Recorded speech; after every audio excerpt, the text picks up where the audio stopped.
membahas kaitannya dengan fungsi direktif. Ya. Sekalian, di dalam yang ini dikatakan bahwa fungsi direktif itu adalah fungsi hukum yang memberikan arah atau petunjuk kepada masyarakat dan aparat negara tentang bagaimana seharusnya bertindak sesuai dengan norma yang berlaku. Ya, maka fungsi direktif ini kemudian dalam tataran dasaran ya kehidupan bernegara kita itu dibuktikan dengan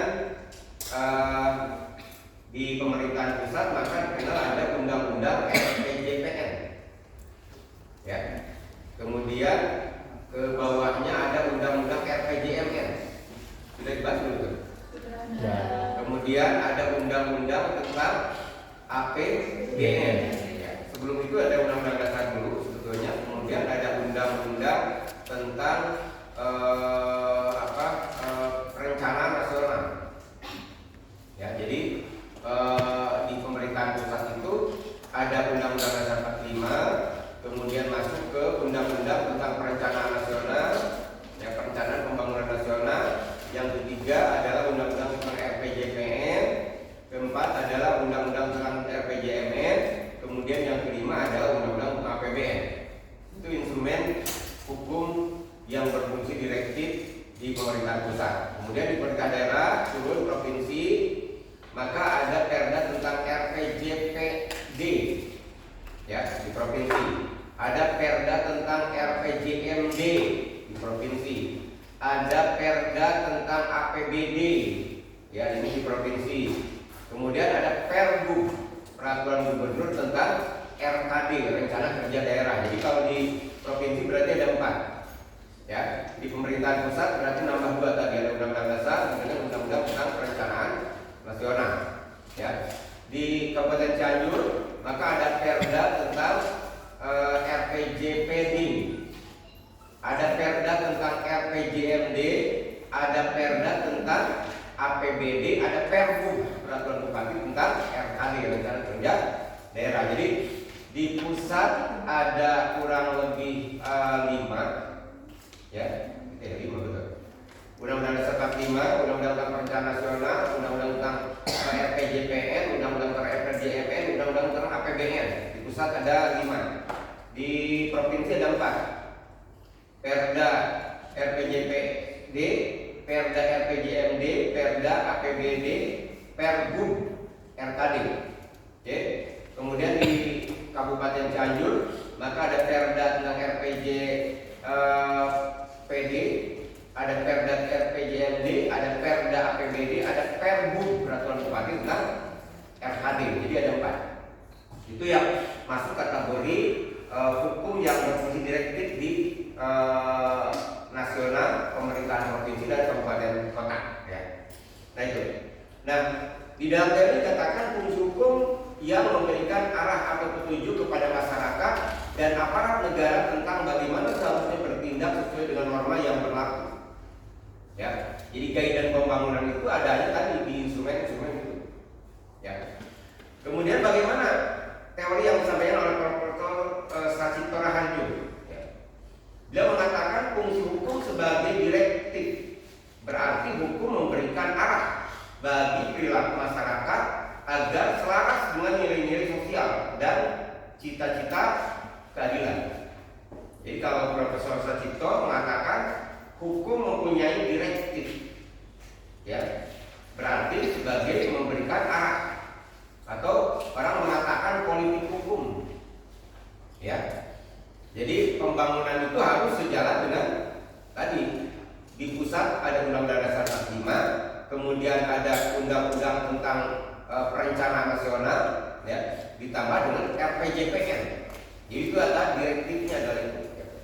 Nah, kemudian menurut Sachito Raharjo, hukum bukan hanya alat kontrol, tetapi juga penuntun perubahan sosial. Maka teori Profesor Sachito Raharjo ini sejalan dengan teori dari siapa itu yang mengatakan law is a tool of social engineering. Ya, hukum adalah sarana rekayasa sosial. Ya. Hukum adalah merupakan sarana rekayasa sosial. Nah itu yang kemudian juga sejalan dengan teori Profesor Sachitto Raharjo, karena dia mengatakan direktif berarti hukum memberikan arah bagi perilaku masyarakat agar selaras dengan nilai-nilai sosial dan cita-cita keadilan. Ya, perilaku masyarakat. Ya itu yang kemudian kaitannya dengan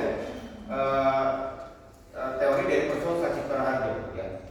Kemudian dia menekankan hukum bukan hanya alat kontrol, betul, tapi juga penuntun perubahan social engineering. Itu yang kemudian teori dari Profesor Sachitto Raharjo. Kemudian bagaimana menurut Profesor Van Apeldoorn, LJ Van Apeldoorn, dia mengatakan hukum berfungsi sebagai pedoman hidup bersama, ya, yang mengarahkan tindakan manusia sesuai dengan kaidah hukum yang berlaku. Gitu, ya. Fungsi direktif di sini adalah pengarah perilaku sosial dalam kehidupan bernegara. Itu yang kemudian versi dari Van Apeldoorn. Kemudian Surjono Sukamto, fungsi direktif. Ya. Hukum adalah memberikan petunjuk bagi individu atau masyarakat untuk bersikap dan bertindak sesuai hukum. Jadi kalau Profesor Surjono Sukamto itu subjeknya adalah individu dan masyarakat. Sementara kalau Van Apeldoorn subjeknya adalah manusia. Ya, jadi kalau Van Apeldoorn lebih abstrak manusia. Kalau Profesor Surjono Sukamto individu dan masyarakat. Jadi itu yang membedakannya. Untuk apa? Maka kata Surjono Sukamto adalah untuk bersikap dan bertindak sesuai hukum, sesuai dengan guidance. Sehingga hukum menjadi norma pengatur agar tidak terjadi kekacauan atau pelanggaran. Nah, ini yang kemudian teori dari tiga pakar tadi. Yang pertama adalah Profesor Sachitto Raharjo, ya. Kemudian yang kedua LJ Van Apeldoorn, dan ketiga adalah Surjono Sukamto. Ya. Nah, kesimpulan dari tiga pakar tersebut, sekalian, maka fungsi hukum direktif berfungsi yang pertama memberikan pedoman perilaku. Ya, jadi yang pertama memberi pedoman perilaku bagi siapa? Bagi masyarakat, ya, bagi negara, termasuk juga bagi para pejabat negara. Ya, karena hukum itu tidak langsung bicara dalam konteks masyarakat. Yang kedua adalah mencegah penyimpangan. Ya, itu yang kemudian sering terjadi dengan model misalnya abuse of power atau misalnya katakanlah korupsi. Nah, itu adalah kaitannya dengan model penyimpangan. Ya. Kemudian yang ketiga mendorong keteraturan dan keadilan sosial. Ya, jadi fungsi direktif itu mendorong keteraturan dan keadilan sosial. Itu yang kemudian tiga hal yang berkaitan dengan hukum fungsi direktif versi pakar yang tadi sudah kita bahas. Sekarang kita bicara secara etimologis dari sisi bahasa. Ya. Secara etimologis kata direktif berasal dari bahasa direct yang berarti mengarahkan. Ya. Dalam konteks hukum, fungsi direktif berarti hukum menjadi pedoman bertindak dalam kehidupan bermasyarakat dan bernegara. Ya. Hukum mengarahkan apa yang boleh dan tidak boleh dan yang seharusnya dilakukan. Jadi itu adalah bicara dalam konteks direktif. Ya. Apa yang boleh dengan yang tidak boleh dan apa yang seharusnya dilakukan. Contoh fungsi hukum direktif, maka ada undang-undang lalu lintas, ya, mengarahkan bagaimana berkendaraan yang aman dan tertib. Ya. Kemudian yang kedua, undang-undang pajak mengarahkan kewajiban warga negara untuk membayar pajak. Ya. Dan yang ketiga, Perda tentang tata ruang mengarahkan pemanfaatan lahan sesuai zonasi. Nah, ini yang agak sulit, ya. Di beberapa daerah termasuk di Cianjur, Perda tentang tata ruang ini adalah perda yang boleh dikatakan macam ompong, ada perdanya tapi tidak dilaksanakan. Contoh misalnya kalau kita lihat perda tata ruang yang lama, maka jalur Jebron itu jalur industri. Makanya dulu pabrik kulit itu itu sih akan bikin pabrik kulitnya di daerah Jebron. Karena di sana itu tidak boleh ada pemukiman. Di sana harus jalur industri semua. Tapi celakanya di dalam perkembangan sekarang, maka di sana pun juga banyak pemukiman. Ya, bahkan celakanya pemukiman yang di sana, rumah di sana dapat IMD dari pemerintah daerah. Jadi pemerintah daerah yang membuat donasi, kemudian di lain pihak pemerintah daerah juga memberikan IMB atau izin mendirikan bangunan atas pembangunan rumah-rumah tinggal di sana. Problemnya bagaimana? Problemnya Pak, akhirnya efek atau efek dari keberadaan pabrik ini kemudian menjadi problem. Karena pabrik kulit itu kan aromanya luar biasa ya. Jangankan misalnya bagi orang yang ada di sekitar pabrik, ya, atau rumah yang di sekitar pabrik, kalau kita lewat pakai mobil saja, aromanya aroma pabrik kulit khas gitu. Ini yang saya kira juga menjadi problem di Cianjur. Ya, sehingga perda tata ruang di Cianjur itu ada, tapi di dalam penegakan hukumnya amat sulit. Ya, bahkan ya kan kalau di dalam perda tata ruang itu kalau misalnya perumahan, kalau sekolah, kalau pasar, ya, pusat pemerintahan, industri, jadi semua tercluster, ya, dibedakan masing-masing.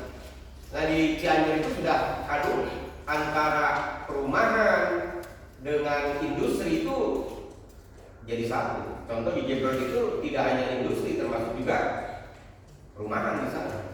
Yang terutama perumahan-perumahan masyarakat yang dibangun langsung tanpa ada proses, misalnya di perumahan-perumahan seperti klaster, ya, yaitu langsung dibangun oleh masyarakat. Nah ini yang kemudian juga menjadi masalah dalam konteks fungsi direktif dari perda tata ruang, khususnya di Padang Cianjur ya.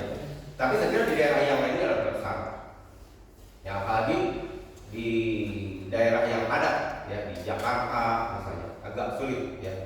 Nah di negara-negara lain justru pembangunan itu berdasarkan tata ruang, ya, sehingga tidak boleh misalnya daerah industri maka perumahan, ya,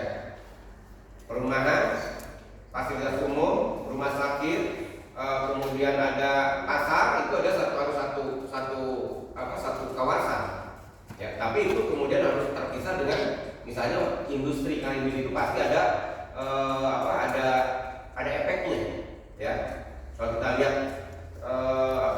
limbah dari pabrik kulit itu kan baunya sebetulnya, di samping juga ada limbah cairnya, ya.